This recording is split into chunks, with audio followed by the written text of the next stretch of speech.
Bax, ümumiişlək bilirsən nə deməkdir? İşlək, yəni ümum işlək. Hamı tərəfindən, ümum cəmaət tərəfindən işlənir. Yəni mən onu başa düşürəm.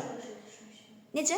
Mən sonda bunu oxuyub başa düşmüşdüm. Aha, ümumiişlik olmayan nə deməkdir? Yəni hamı tərəfindən başa düşülür. Məsələn, terminlər.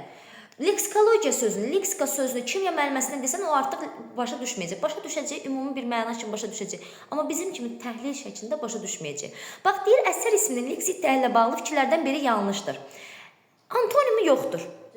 Düzdür. Omum xüsusiyyətinə malik deyil.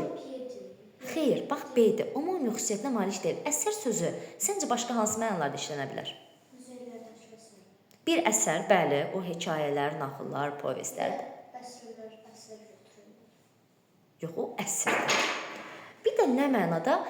Deyirlər, ondan əsər əlamət qalmadı, yəni bir iz qalmadı.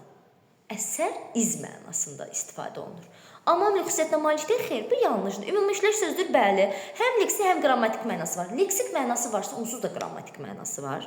Sözün hissələrin mənasını açmaqla leksik mənasını izah etmək olmaz, bəli. Çünki əsər sözünün kökü elə əsərdir.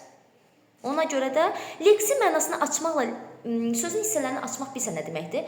Orada yəni leksik şəkilçi olmalıdır. Leksik şəkilçi olmalıdır, ya mürəkkəb söz olmalıdır ki, mən onu parçalaya bilim. Cavab ona görə də olacaq B.